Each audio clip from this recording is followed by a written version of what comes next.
Where did you go? Nobody seen her. Here before.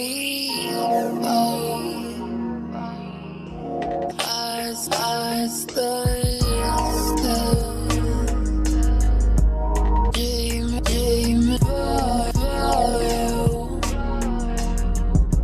So close. Leave it down on my side. I lose my mind. All right, everybody, and welcome back to another episode of With Audacity, the podcast dedicated to educating, promoting, and uplifting our community, doing everything unapologetically and with audacity. Today's episode is Growing with Audacity, and we have a very special guest here with us. We are super excited. Today is going to be one of those episodes where we kind of learn some new things. It's kind of all about learning with Audacity today. So I'm super pumped. I don't know if you guys can tell. I'm excited to learn some new stuff, some stuff that I don't really know about, some stuff that's new to me. So yeah, y'all, we're gonna just dive right in. Growing with Audacity, y'all. So yeah, y'all know it's Lawyer Jas here, Dr. Kara, Dr. Jas. So yeah, everybody, how's everybody doing? Yes. And we have our special guest, Baba Malik.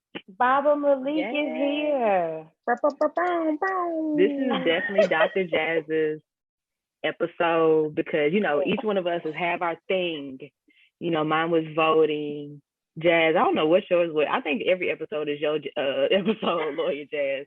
I feel like I'm excited about everything. I don't know. I mean, we're still excited, but, this is this like in our soul. Like, okay, so the growing, producing, making sure that everyone is being well fed. This is Dr. Jas's episode, Growing with Audacity. So when we mean growing, we don't mean spiritual growth, although that we do want that.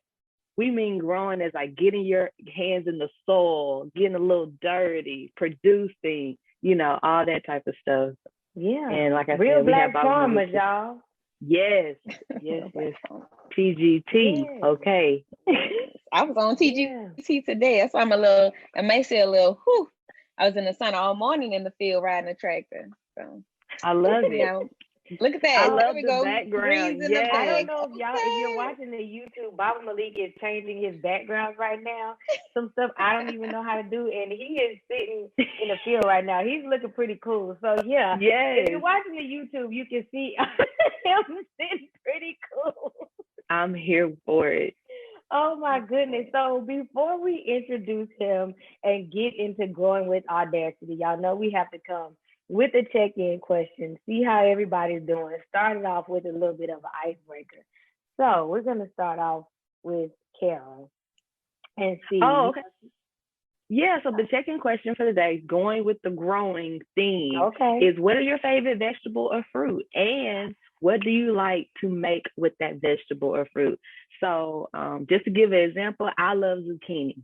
Zucchini is my jam. In my garden outside, I have zucchini growing. I cannot wait for it to, really come into form. And the favorite thing that I like to make with zucchini is zucchini bread. So hopefully I get enough, this year that I can get it, chop it up real fine, make that zucchini bread, freeze some of it, have it year round. And give me some of it. Yeah, give you some of it. I like to put some pecans, some nuts in there with mine. So that's my favorite. I love it. But I like zucchini any other way too. But that's what I like to do with my zucchini.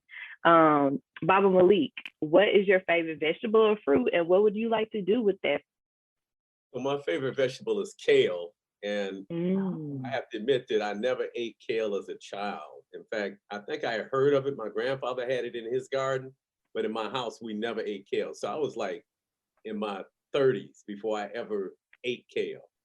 And broccoli used to be my favorite vegetable. But when I discovered kale, it was over. Yeah, it over. Bye, kale. So I love buy broccoli. Buy broccoli. Yeah, buy broccoli. Well, not buy. I mean, broccoli's still hanging in there too, but kale took the #1 position. But I love kale salad. I love raw kale salad. Oh yeah. And I make a kale salad that will make you slap your maternal parent. Oh wow! I need the recipe. Well, I don't know. We have to discuss that. Okay. We just need to go up to Detroit. Yeah, we need to do that off. We don't have to share it with the world yet. I have to sign some kind of written agreement if I give you that recipe. I understand. You got to send the kale with the recipe though, because that kale behind you not gonna taste like my kale. That's right. But this is Detroit kale. Detroit kale tastes different than any kale in the world. So we need to make a trip. Yeah. That's what he's saying. We need to make a trip. I got you. Well, Lawyer Jas. If you do ever get the recipe, don't eat it when you're near your mother. That's all I can tell you. Y'all will be calling Lawyer Jas to get you out of jail. Oh, my. There we go. Because my mama would. I'll be calling Lawyer Jas to get my mama out of jail from what she did to me. I can see that. That could be a problem too. Yes. Lawyer Jas, what is your favorite vegetable or fruit, and what do you like to make with it? I think I just changed it to kale. So I don't know. He won you over. He won me over. You should read his kale. love letter. I think Baba Malik wrote a love letter to Kale. You got to check out his Facebook. Wow. Oh my. Well, when I was a kid, all I ate was green beans. Oddly enough, I was a very, very picky eater. It was very weird. All I ate was green beans. But now, my mom cooks spinach a lot, and she'll like saute it down, and then I eat spinach like with some strawberries and like some onions in a salad. So I feel like I eat a lot of spinach now. It's become like a thing. I don't know if it's my favorite vegetable, but I feel like I eat it a lot. And I don't mind some green tomatoes out of Kara's garden. So, any one of those, and you won me over. So those are my two favorites, the two I like to eat a lot. So yeah, and I still eat green beans, but I don't know if that's a fave, just kind of out of necessity because I need vegetables. So here we go. Okay, Dr. Jas, what you got for us? I'm ready for this answer. Well, you said vegetable or fruit, right? Yes, vegetable or fruit. Okay, so hands down, watermelon is my favorite fruit. It could rub you the wrong way. It's okay. I like the red meat, the yellow meat, the orange meat, you name it. Okay. So you name it. But with that watermelon, and I've been trying to be focused more on my food waste, I found a way to make the rind into pasta. So I use my little, not cheese grater, but the little vegetable zoodle cutter, hand wise, and blanch the noodles and make it any pasta. You can put Alfredo, red sauce, whatever. You don't have to cook them long. So watermelon rind pasta.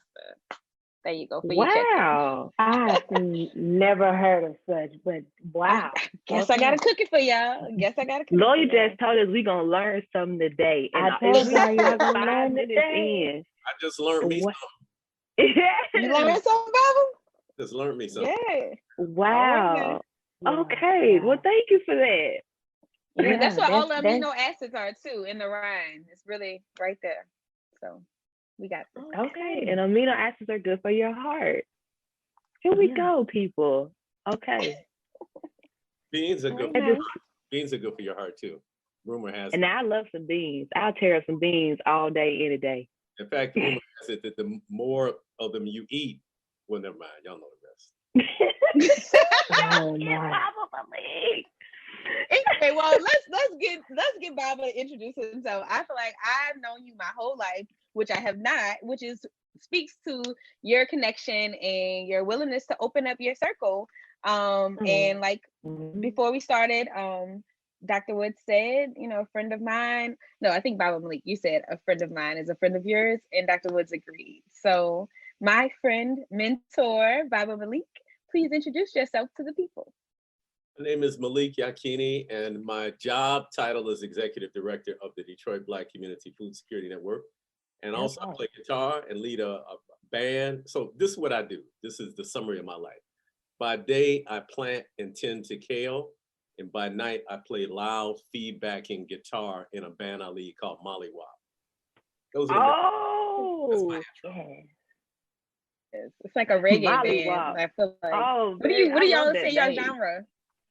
Well, we're a genre-defined band, you know, because we play some reggae, but we play some funk, and we play some soul, we play some rock, and we play some hip hop.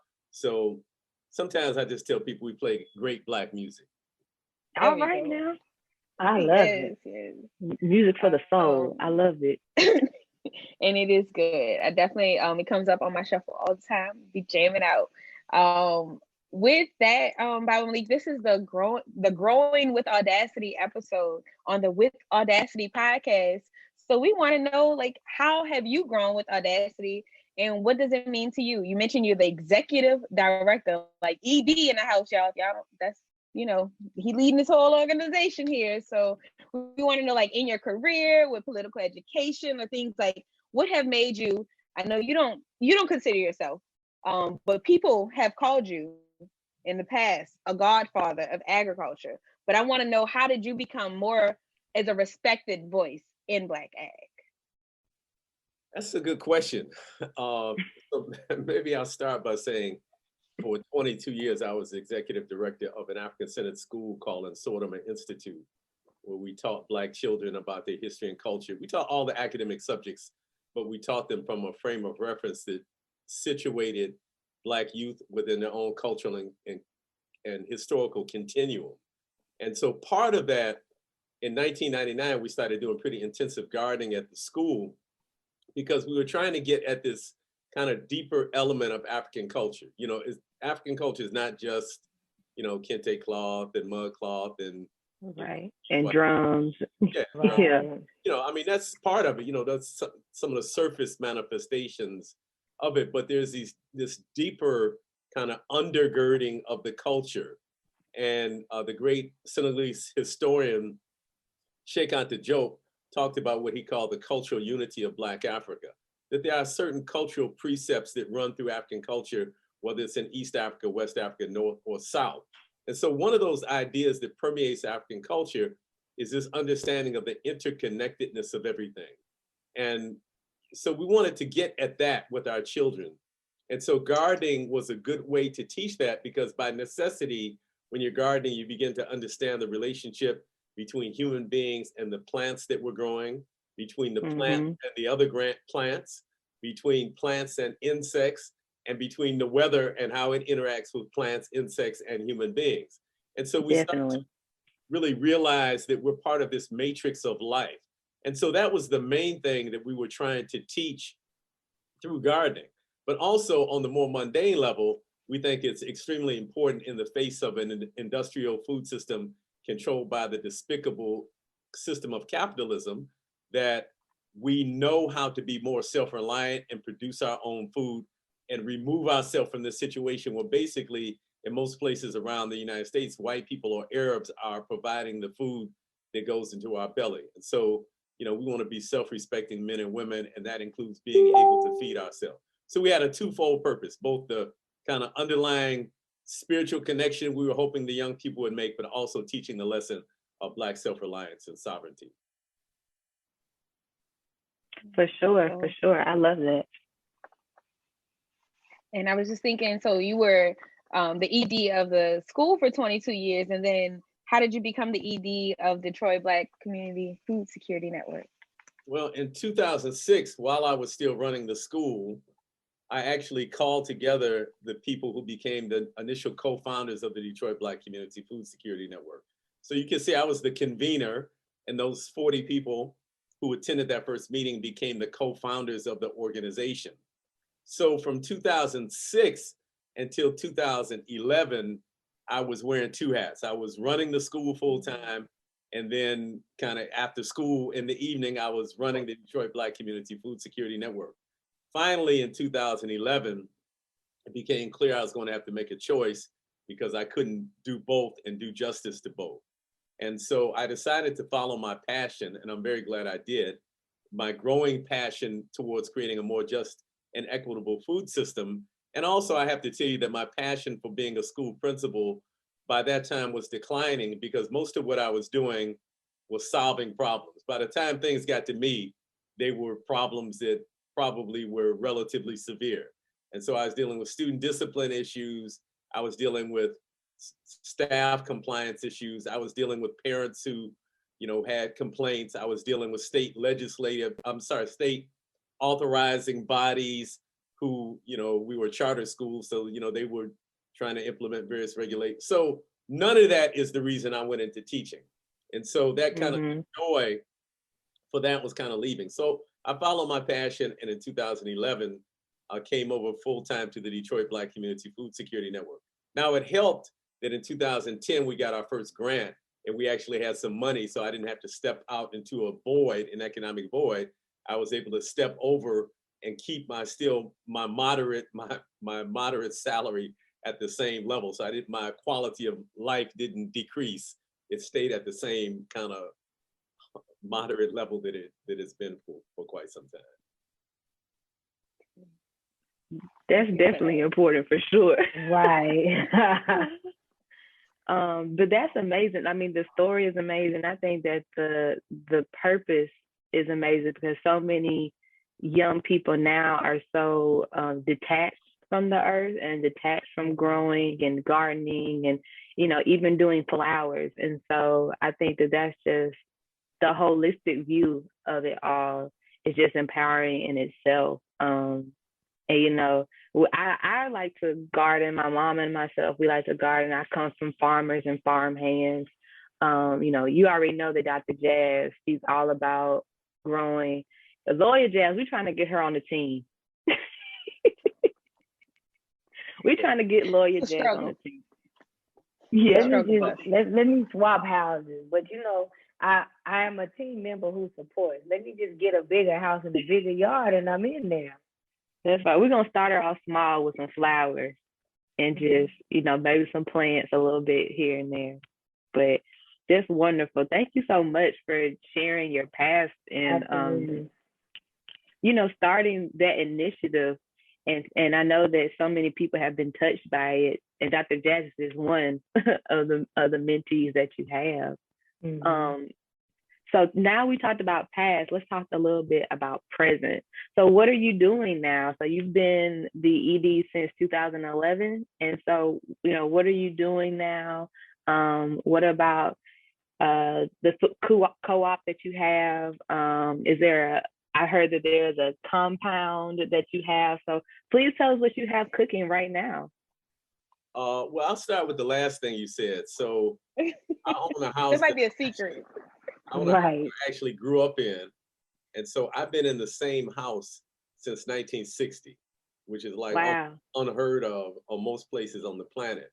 So it's given me incredible stability, but also given me an interesting perspective on my neighborhood and the city I've lived in, because I've been in the same place and watched it evolve around me. So my oldest son bought the house 2 doors down from me. And then there's a vacant lot in between us where the Negroes who were living there set the house on fire a few years ago in an attempted insurance scam. And so the house got demolished and now it's a vacant lot. And so we're growing on that. And then there's another vacant lot on the other side of his house, which he recently got ownership of. So what we're doing is we have these 4 properties that are all adjacent, and we're fencing the whole thing in, and we're creating a family compound. So I also have a son who stays here with me. So I have 2 of my 3 children like right in the compound, and I have a daughter who doesn't live in the compound. She's my oldest, but she comes over every weekend and helps with the garden. So as soon as we get through with this recording, I'll be picking her up, and she'll be coming by to help plant potatoes. So that's one thing we got going on the family level. I'm building with my young people, my youth, my progeny, and then the other thing we do, the Detroit Black Community Food Security Network does, is we operate Detroit's largest farm. And what you see behind me is from a photo from 2 years ago of our kale crop. And so you can kind of just get an idea of the scale that we're growing. We're not doing small gardening. We're doing large scale, for urban at least, large scale agriculture. And we grow more than 40 different fruits, vegetables, and herbs each year. And then in the past year, we have focused more also on growing flowers. And I want to also big up our new farm manager, a sister named Naomi Cawthorn, who started as farm manager this past January, but worked with us last year and has really been the person who's really been pushing, adding more flowers and beauty to the farm. And so that's been a wonderful element that she's added. So we do all kinds of things at the farm. In addition to growing fruits, vegetables, and herbs, we have a rainwater retention pond where we're able to collect about 50,000 gallons of rainwater, and via a solar powered pump it into two 2,400-gallon containers, cisterns that are mounted 6 feet above ground. And so we're able to gravity feed that water back into our fields. And so we're concerned about not just sustainable agriculture, but we're also concerned about sustainable water usage. We also have a solar powered station on the farm. We bought a 40-foot shipping container, and we have 10 solar panels that are mounted on the top of that shipping container that generate about 8 kilowatts of electricity. And so that's the only electricity we have on the farm. We're totally off the grid, and we're generating electricity for every need that we have on the farm. We also, in normal times, non-pandemic times, do lots of tours on the farm for school children, church groups, college groups, fraternities, sororities, so on and so forth, to expose people to the great potential of urban agriculture. And then also we always want to expose people to our ideas and our values, the values that guide our work. So as they get a tour of the farm, they also learn about the system of white supremacy. They learn about, our efforts at Black sovereignty. They learn about why we push back against patriarchy and all these things. So the folks learn about both the growing side, and they learn also about our values and the ideas that drive our work. The big thing that we're working on now, though, is called the Detroit Food Commons. And that's the picture that you saw behind me. I'm sorry, forgive me. That's the picture you saw behind me just a few minutes ago. And this is a new 34,000 square foot building that we're building in a neighborhood called Detroit's North End. We've been working on this project for 11 years now, since 2010. And we are just a few months away from finally breaking ground. This is a $17 million project, and raising $17 million has not been an easy task, I'll say that. But we are poised to begin construction. Our projected construction start date is August 1st of this year. And so this beautiful building that you see behind me, and I'll just move a bit so you can see that. Or at least that's the architect's rendition of the building that will be built. So the entire first floor of the building will be occupied by the Detroit People's Food Co-op, a cooperatively owned grocery store. On the second floor of the building, we'll have 4 incubator kitchens, 2 larger kitchens and 2 smaller kitchens. We also have a 3,500 square foot community meeting space on the second floor that can be used for lectures, film screenings, musical presentations, poetry readings, small conferences, wedding receptions, so on and so forth. And then finally, we're moving the offices of the Detroit Black Community Food Security Network onto the second floor of the building as well. On the outside of the building, the north side, which is the side that you see over here somewhere, with the mural on it, on the north side of the building, we're going to have, from June to October, vending booths set up with an awning over it. We'll have 12 vendors. And so we want the Detroit Food Commons to be a destination, similarly to if you go to West Africa and you go to a marketplace, you're not just going to buy things, but you're also going for social interaction. And so we want that to be a hub for social consciousness, for justice type activities, and particularly for food sovereignty related activities.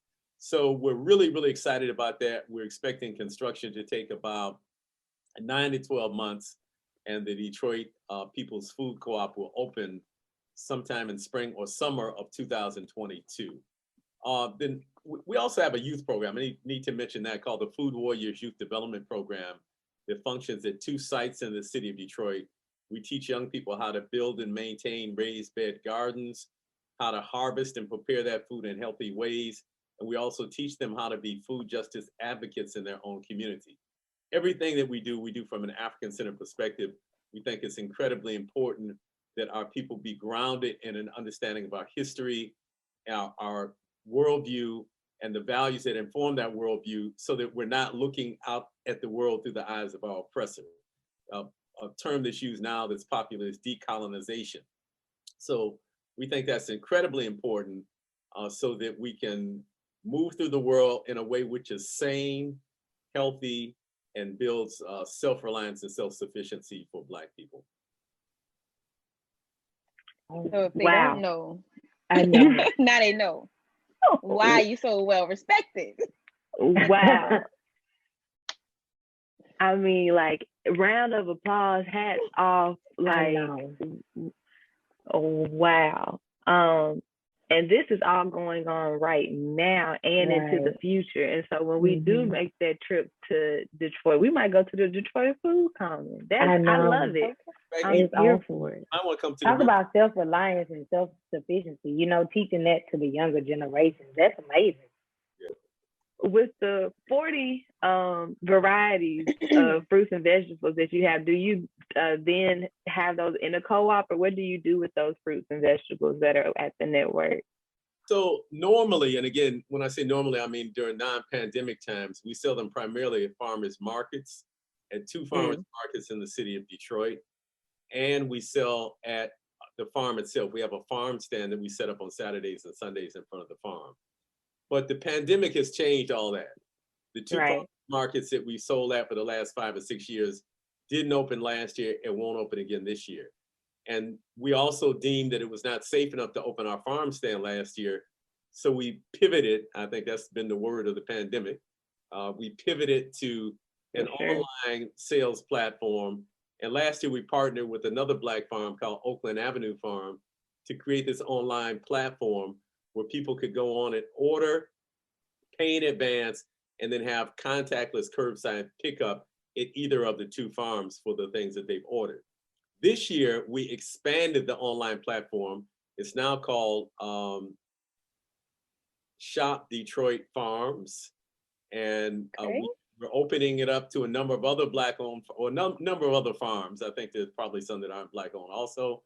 And some vendors who are producing value-added items like pickles and beets and things like that. And so people will be able to order all of those things online as well. We also have a few wholesale customers. We sell to some restaurants and to some small stores, but we primarily try to sell to individuals. Okay, wonderful.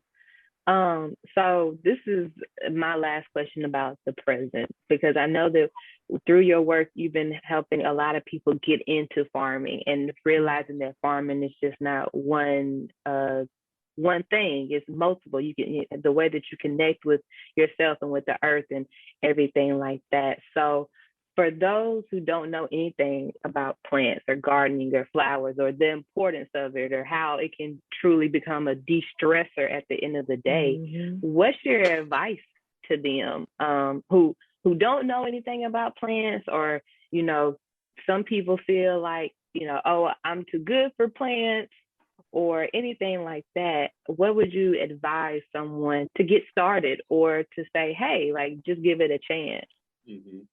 Well, let me preface my answer by saying that one of the big challenges that Black people in America have as a group, not every individual, but as a group, we tend to associate farming with our experiences of enslavement and sharecropping. Correct. So many Black people ain't trying to hear nothing about farming, because for them, they're not trying to be in that sun. It's a throwback to these exploitive systems, and it's hard work in the sun. You're right, and so. But frankly, this is a global problem. All around the world, you have people who are leaving rural areas and going to cities because there's something about the lure of the city. You know, it's supposed to be hipper, and, you know, people in the city are cool, and they, you know, wear like nice outfits, and, you know, all this kind of thing. So, you know, the whole world is kind of focused on trying to be hip and cool, or whatever they perceive that to be. And so this is a global problem of people kind of moving away from farming. But then it's complicated in the case of people of African descent in the Western Hemisphere, because you add this other layer of the traumatic experience that we've had related to farming, farming under enslavement and sharecropping. And so part of our work is to really change that mindset and to convince our people that this can be an act of self-determination, not just an act to use our labor to make white people rich. So that's one thing, to begin to explore how we shift our mindset. But for people who haven't gardened before, I would say start with something very easy, first of all, that you're going to be successful with. Certain things are more temperamental and, require a little more care. But other things like collard greens, you almost can't go wrong. Collard greens go grow their damn self almost if you put them in the ground, right? So, start with things, collard greens, green beans, Lawyer Jas, and things that are easy to grow and that you can have good success with. We would suggest people do that, but also to start on a small scale.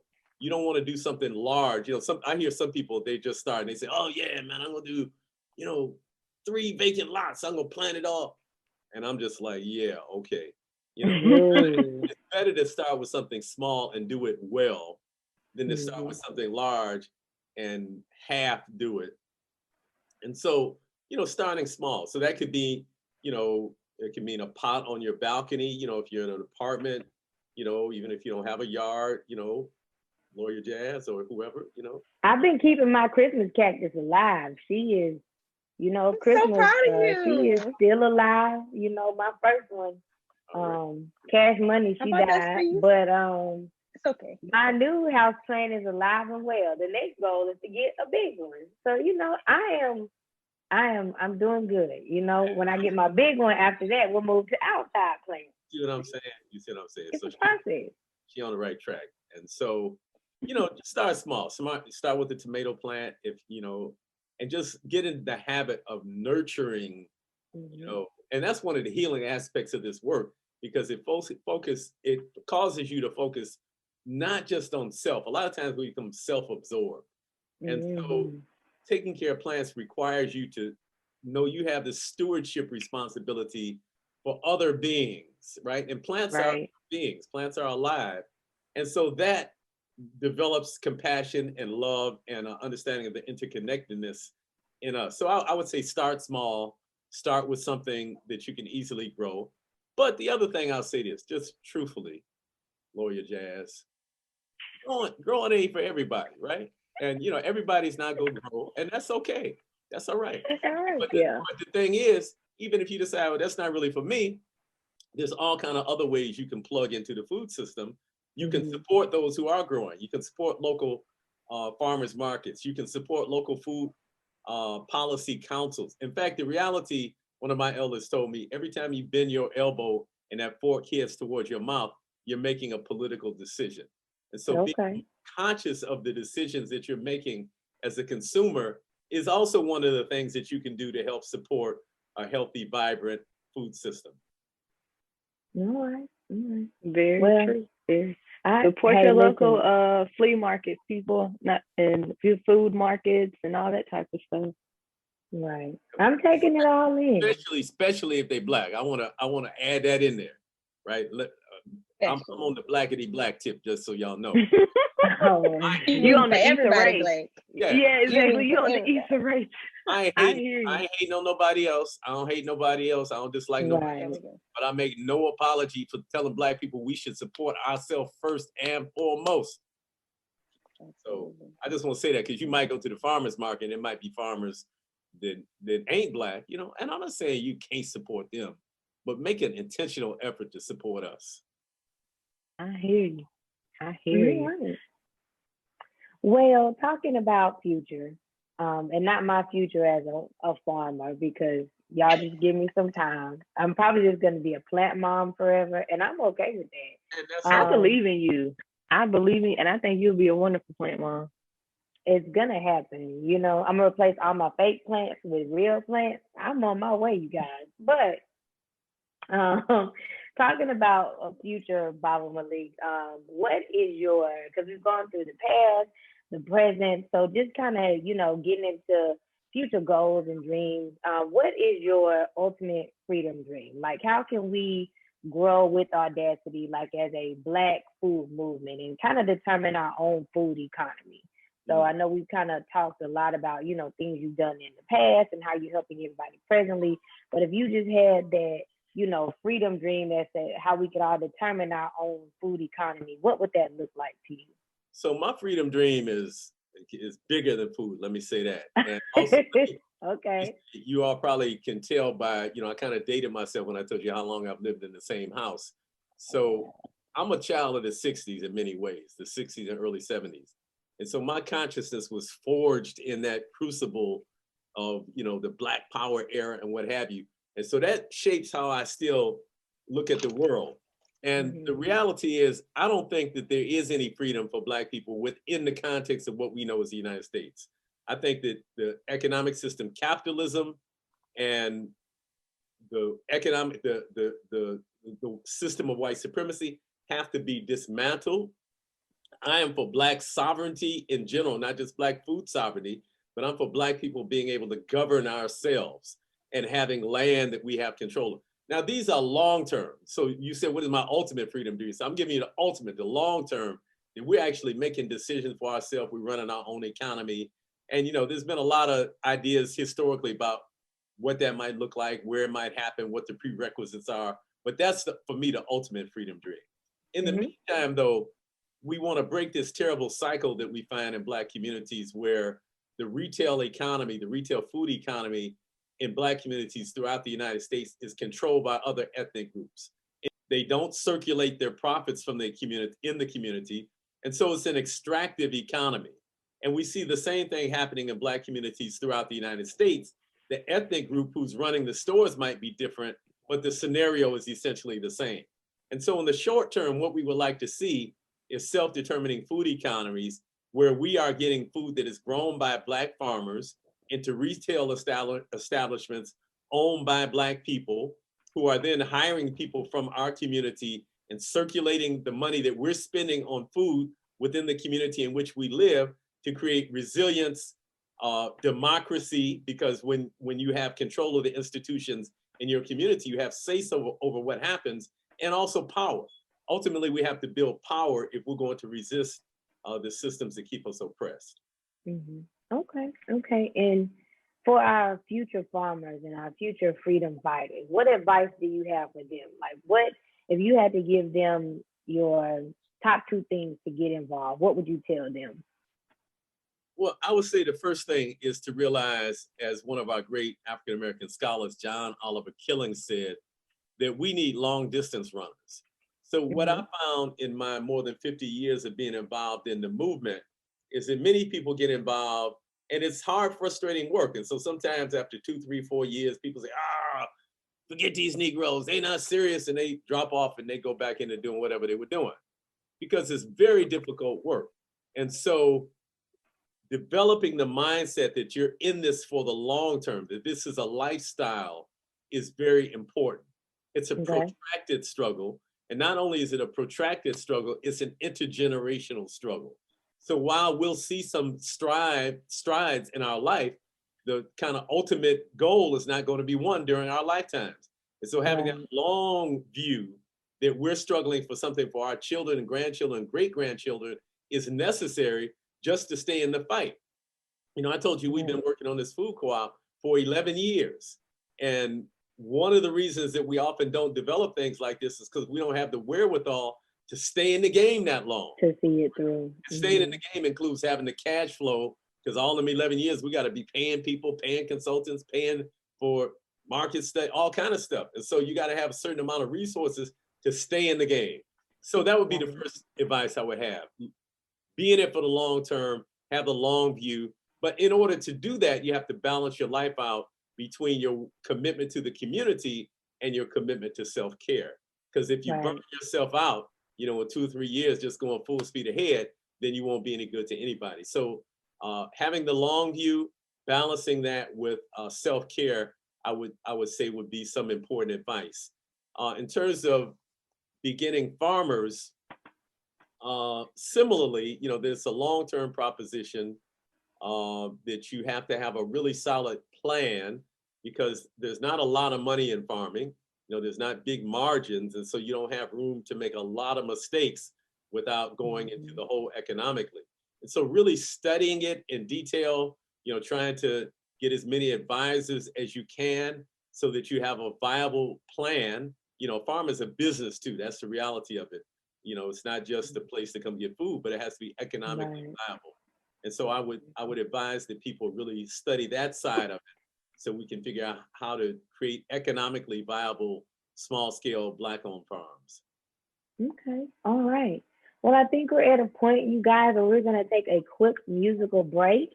And you guys are going to hear some music from Legatron Prime. They are our musical artists for this episode.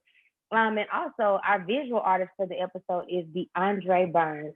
So y'all listen to Legatron Prime really quick, who you also heard at the top of the episode.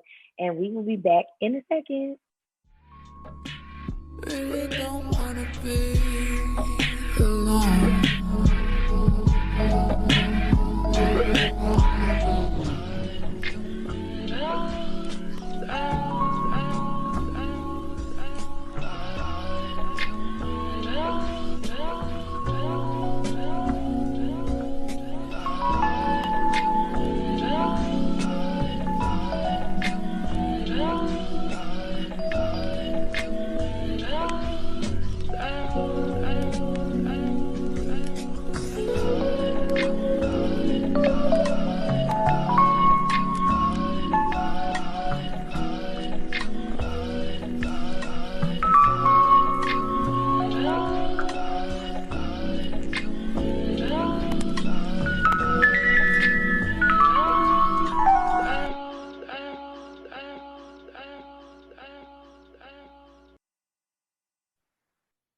And we back. Hey. All right. And we are back. You guys just heard from Legatron Prime, straight out of New Orleans. Thanks, sis. Our first New Orleans artist, DJ Legatron Prime. DJ, yes. Okay, DJ. So yeah, and now it is time for, I believe, Kara's favorite part of the show. Today in Black History. You already know. So today is May 4th, and if we take it back to 1961, this is the day that 13 freedom riders began the bus trip through the South. So as you know, freedom riders, our great warriors, started the bus trip. They were trying to go all the way through the South, and they got stopped multiple times. They got bombed. Didn't make it all the way to their destination, but we thank them for their sacrifice. We thank them for their heart. And then on May 4th, this is where they tried to begin that route down to the South. So that is our Black history for today. Black History 365, y'all. Every day. Now we're going to share some resources as we want to keep the conversation going. As always, this is such an amazing conversation. I was so thankful for you to be on and share some wisdom, as I've been privileged to get this wisdom, you know, and I'm happy we could share it with the people, Baba. Thank you. Do you have any resources before we share ours to share? Yes, I do, as a matter of fact. So the first resource for dope music would be mollywopjams.com, www.mollywopjams.com. Because while you're working in the garden, you got to be bumping, you know, some dope music. So, you know, and that probably should have been when you asked me, Lawyer Jas, when you asked me about beginning farmers, I should have said that, you know, make sure you got dope while you're out there working in the garden. You know, that's a prerequisite.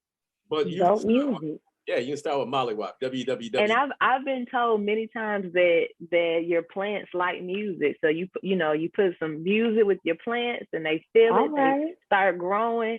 And so that's what I've heard from my elders. Depends on which music it is, true. Yeah. But there's a really good movie that documents that called The Secret Life of Plants that came out in the early 1970s. In fact, Stevie Wonder did the soundtrack for it. And the whole movie is available on YouTube. I would really advise people to watch it because they actually hooked up sensors to the plants where they can measure the response to different types of nutrients. And so that's a whole nother level that we don't often think about. You know, the plants are alive and communicating with each other. You know, that's like the deepness of it right there. Oh, okay. So yeah, so in addition to www.malikwapjams.com, which is our website, if people want information on the Detroit Black Community Food Security Network, they can go to our website, which is www.dbcfsn.org. Again, that's dbcfsn.org. A friend of mine told me the way she remembers the letters for our organization is she says, "They be cussing and fussing," and that helps her. DBCFSN, they be cussing and fussing. So I like that. We don't cuss. I learned that. We don't cuss and fuss much, but it's a good way to remember the name of the organization.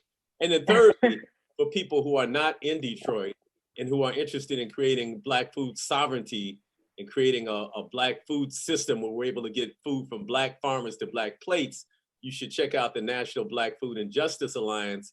And the website for that is www.blackfoodjustice.org. Really easy to remember, www.blackfoodjustice.org. So those are the main resources I have to share today. And if our Audacity fam remembers that was actually one of our charities of the month. And so we have definitely been connected with them and what they're doing in the community. So that's just another plug for some great people doing great work. We out here. This is what we do. Yes. So my resource, my continue the conversation is actually a gift that I got from Dr. Jas. I don't even remember what the gift was for because we actually just give gifts just because sometimes.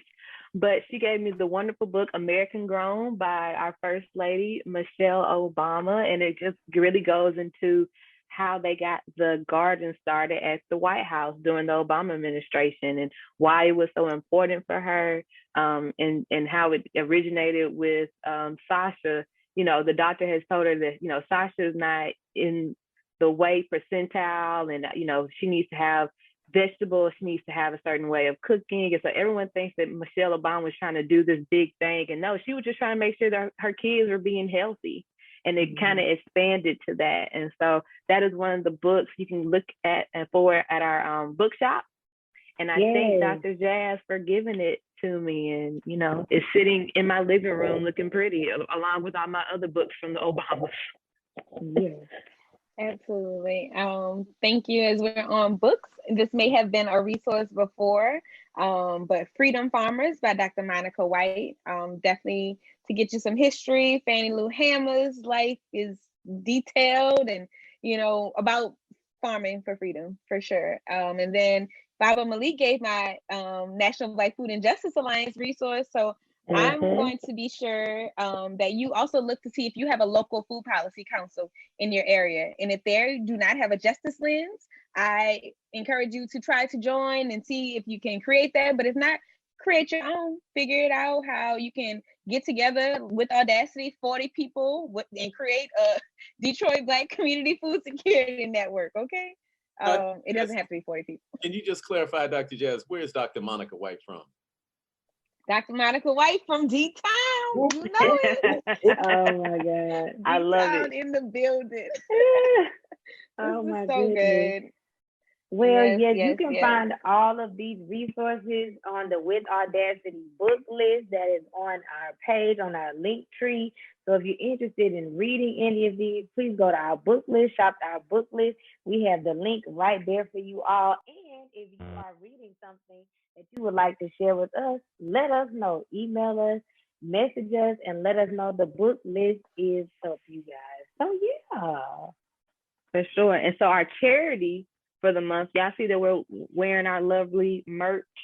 Have my nice Audacity shirt on, Audacity hoodie. And our charity for the month is Friend River. And what do they have out there on the West Coast, Dr. Jas? What are they doing over there? Yes. So Chimacum, Washington is right off the coast of Seattle. Friend River is a cidery and farm, but they have created a center for social justice. So Chimicum Center, they work at the convergence of equity, ecology, arts, and agriculture, and they're working in solidarity with local grassroots social justice groups. So big shout out to Christy at Friend River and how they're doing the thing. They are not necessarily Black owned, but they're ensuring that they are being conscious about their decisions and how they affect people in their community. So there we are for the Chimicum Center. All right, you guys. Yeah. We thank Finn River for doing what they're doing. Make sure you get some of this Audacity merch so we can help, again, make equality for all and making sure that food and justice is no longer a thing. We're trying to make sure that everyone is well fed. And that's through listening to us, listening to people like Bob and Malik, but also food justice co-ops and all kind of stuff like that. There's so much in the community, guys, that we are not aware of sometimes. And so it really just does a quick Google search and then boom, you in there. Yep. Well, all right, you guys, this has been a great episode. Make sure you guys go and follow our visual artist, DeAndre Burns, and our musical artist, Legatron Prime, straight out of New Orleans. Baba Malik, again, thank you so much. This has been great. I know I learned a lot. You know, Plant Mom on the way. Y'all just hold on. But I have to tell you, I feel more audacious, actually. Yes. Oh, great. Baba Malik is living with audacity, growing with audacity. With audacity. Yes, that is always the goal. Everything is unapologetic, and you clearly live unapologetically. And that is what we all aspire to do, is just live in our truth and live unapologetically. So thank you so much again. We have definitely soaked in all of this knowledge, and it's all about growing with audacity. So literally and spiritually. So yes, growth. Thank you. Yeah, so thank you. But yes, you guys already know, follow With Audacity across the board, Facebook, Instagram, Twitter. Email us at withaudacity@gmail.com. Baba Malik, if anybody wants to get in touch with you, how can they do so? They can reach me at the DBCFSN website, which again is, well, actually, yeah, they can go to the website, www.dbcfsn.org. Again, www.dbcfsn.org. That'll go to our office manager, who then forwards the emails to me. Perfect. Again, thank you. With Audacity on all streaming platforms, growing with Audacity. You guys, I hope you all enjoyed it. We are out of here. We'll be back with another episode soon, y'all. Follow me across the board and you. Love with the 3 _Jas. Kara, give it to them, girl. I'm out here. Flip Spro. And yes, New and Orleans. I'm Magnolia Soldier. There we go. SOULGA. All right. All right, you guys. We out this thing, man. We out of here. Right. Peace, love, and soul. Peace out. Bye, baby. Y'all. Legatron, play us out, girl.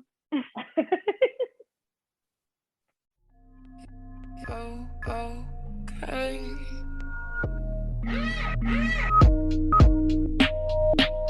If I don't want to know your mother, I don't want to show me how to take over. No, don't ruin my domination. You know, feel you.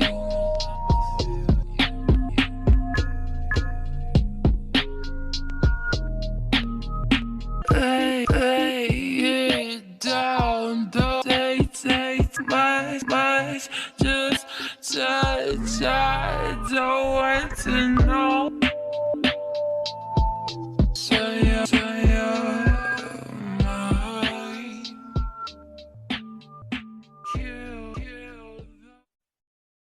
Everyone's listening and watching you now. Oh my God. Is this thing on? Is this thing on?